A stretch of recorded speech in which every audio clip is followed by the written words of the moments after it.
Okay, here's some more Sicamous stuff that I probably forgot about. I meant to mention that southern line, the CPR railroad at Sicamous, across the channel from where Sicamous is, where the railroads met. From the southern train went, people would get off at Sicamous and they'd stay at the Bellevue Hotel, which was quite a nice hotel. I told you it had the pool table and the big bar, and it was before the CPR hotel was built. And they would take a train that went down through, it would go down, and I don't know exactly where it stopped, but it went down through Mara, Grinrod, and then Grinrod had grain elevators, I remember that. And then we went down through Enderby to Armstrong. Armstrong was a big dairy place, and then to Vernon, down to Kelowna, I guess, and all the way down into Penticton. Penticton is where the SS Sicamous is. It used to be a paddle wheeler, but it wasn't on Shuswap Lake. So that's southern. My cousin Neil Finlayson,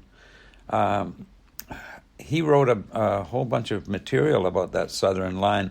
It was a passenger train too, but I never remember too much about it. So another thing I forgot to mention is Nana was a waitress for a long time when we were young. When Dad was kind of getting sick, she also cleaned the doctor's office in the Rainbow Motel, which I mentioned earlier.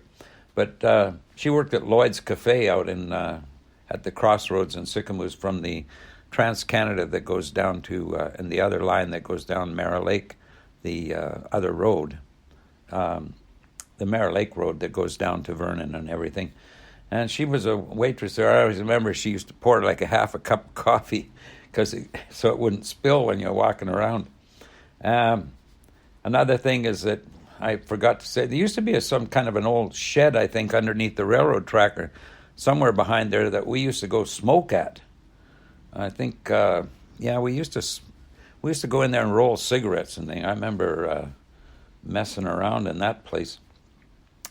And there was another house we had in Sicamous too. I forgot about. First McLaren's, where the old stump blew up, but we had this other house for a while. So our second house was across from Page's, sort of on the channel.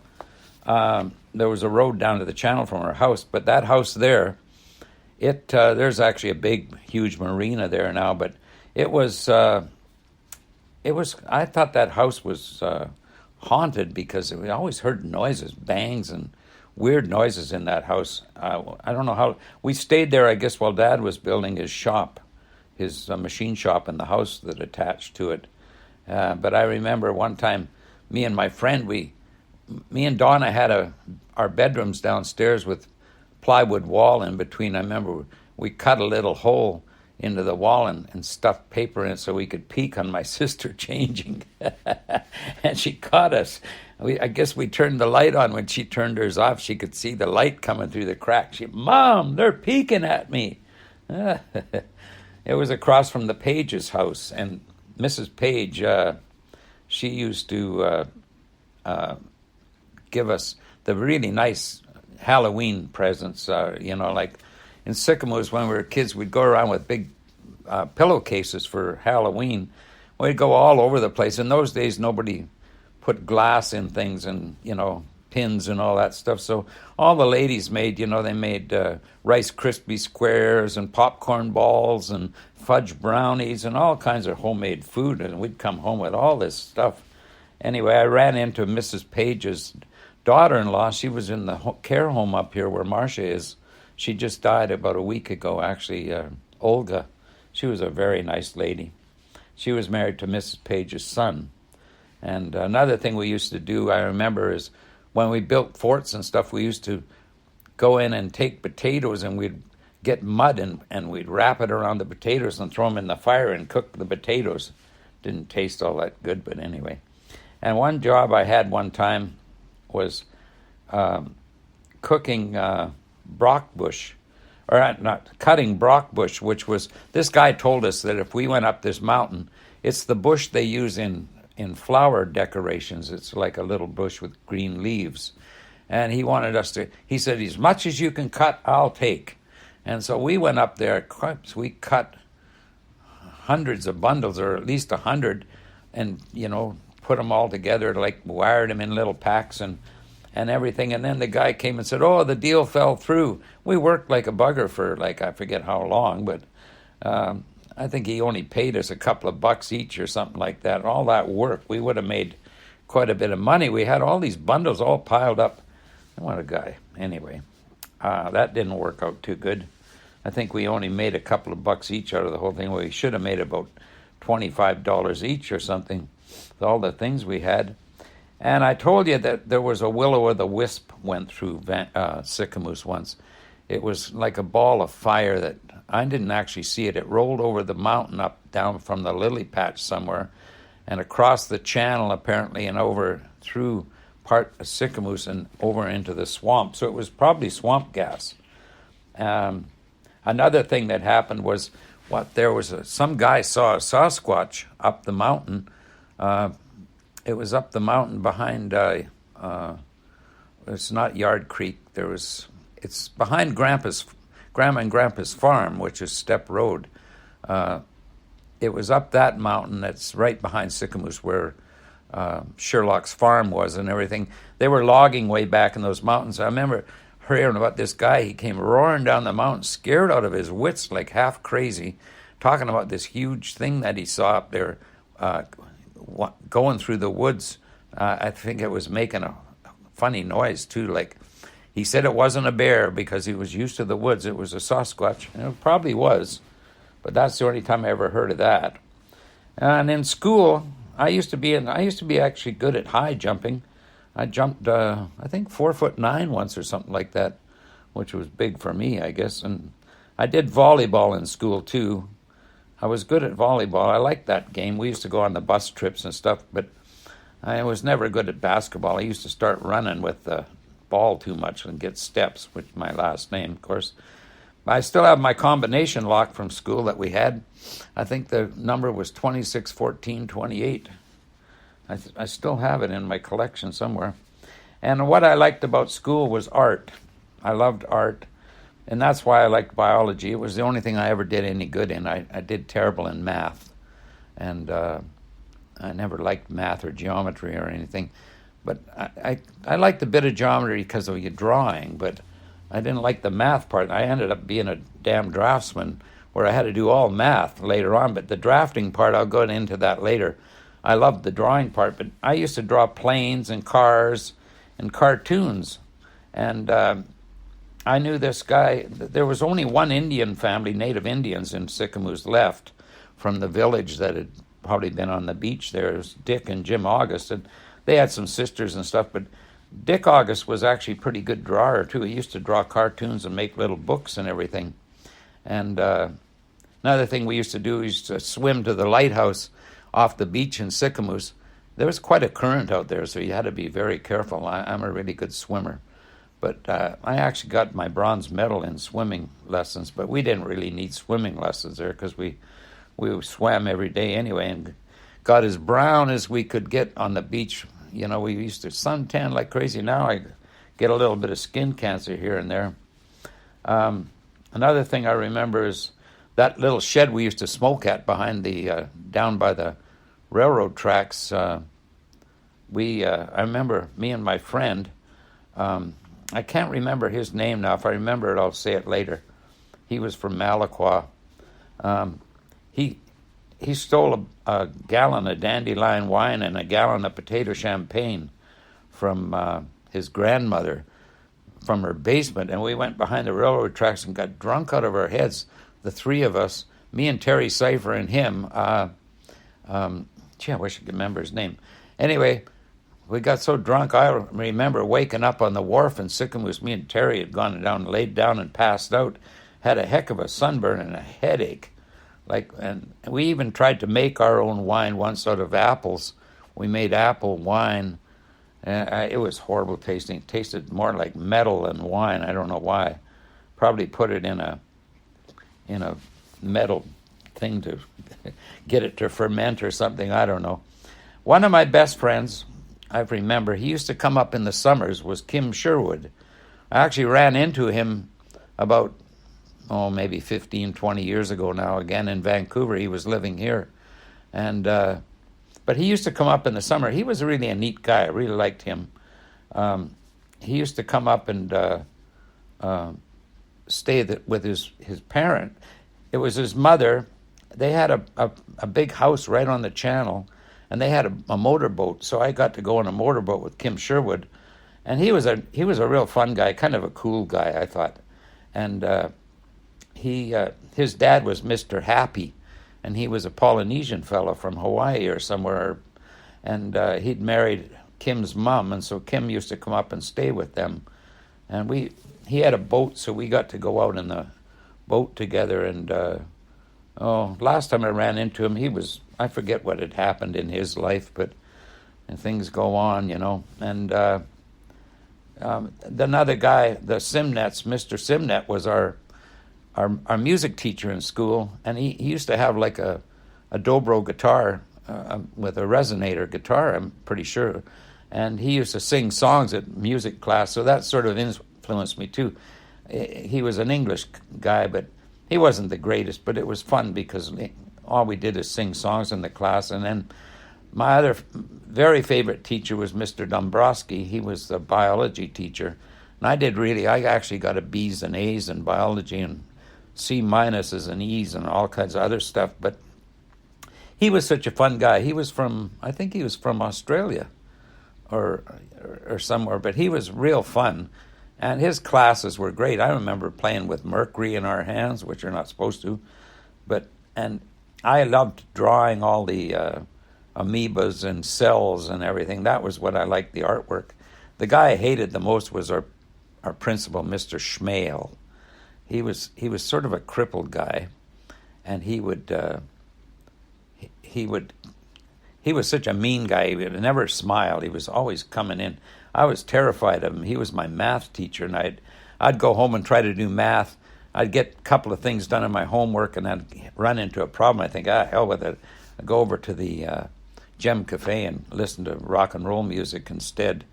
But there was two kids in our class, Terry Keddy, the Keddies, Terry and I forget the guy's name, but the one boy was crippled. He was in a chair. He drooled all over the place. I wish I could remember his name now, Terry and something. Anyway, he drooled all over the place, and he talked like that. But he was really a neat guy and very smart, and we could, us kids could understand him.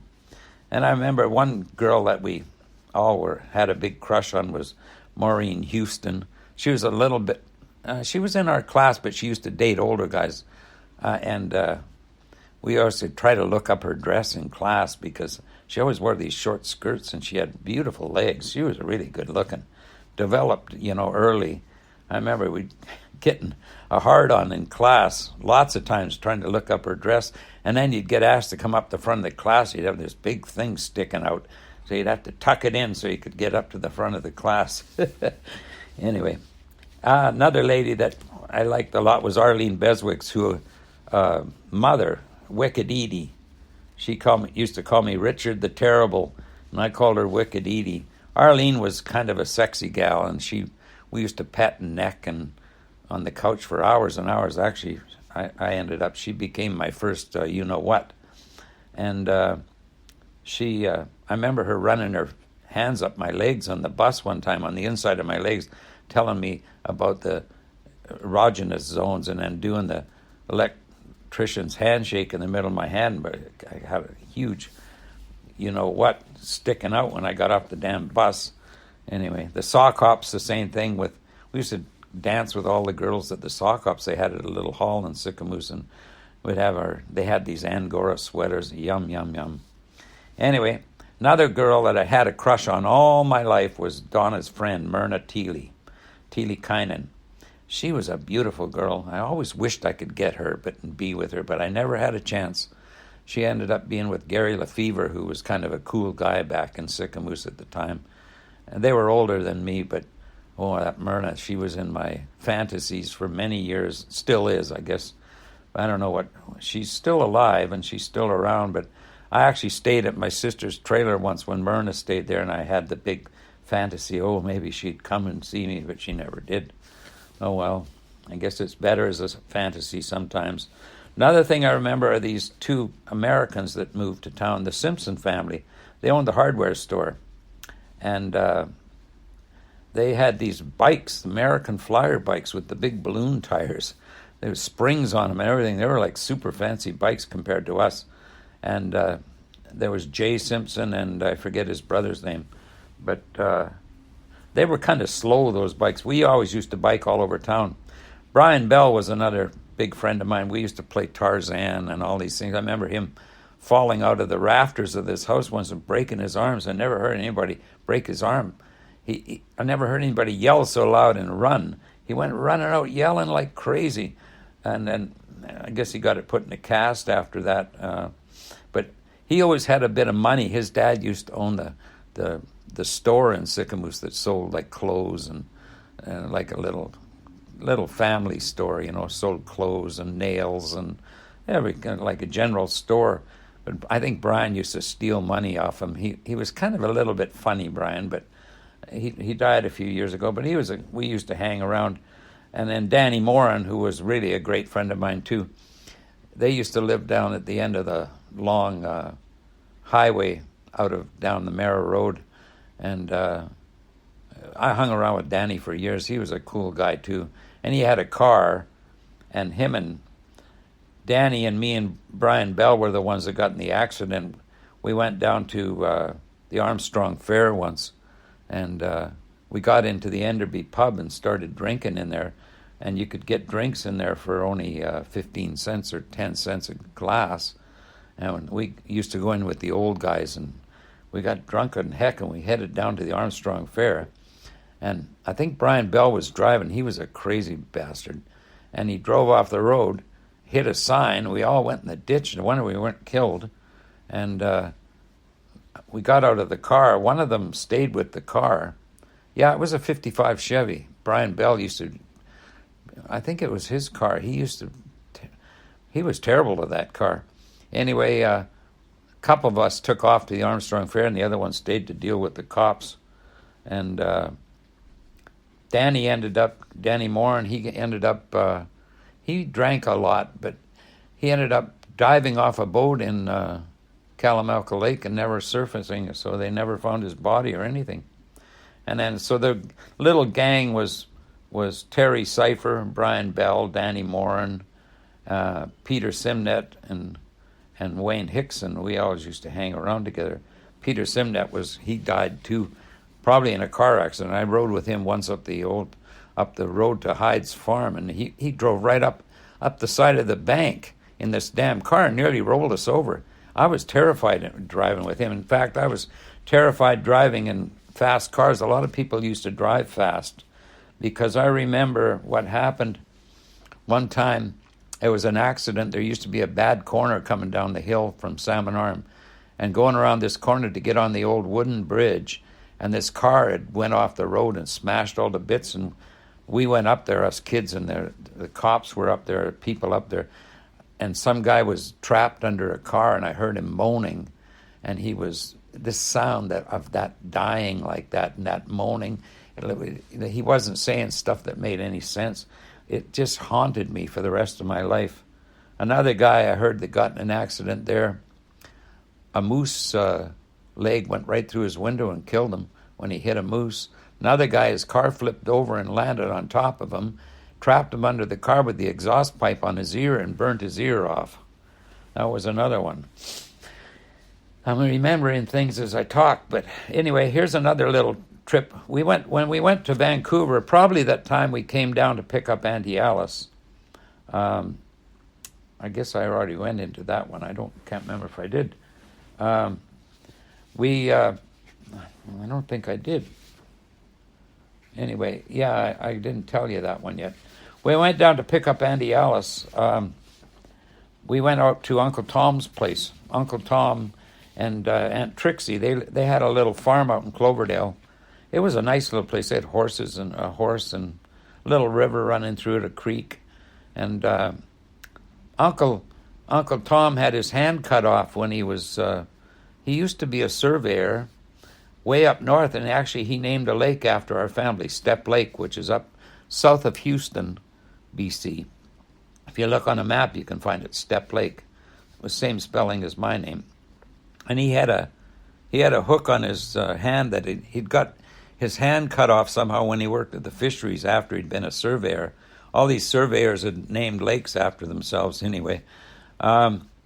He could tie his shoelace and everything, and I remember him telling us about how the wilderness up there was so thick, the bush was so thick, that they were going down this, we used to follow animal trails because it's still isolated up there. There's no roads.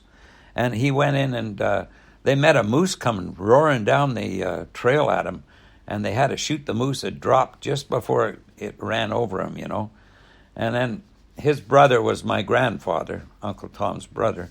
My grandfather had his finger cut off at the knuckle on his first finger, and he used to stick it up his nose and it'd stick it in his ear to look like his whole finger was up his nose and his ear. So I remember that part too. And we took a trip to Vancouver. I think I'm going to do another chapter on that, so this will be this chapter, okay?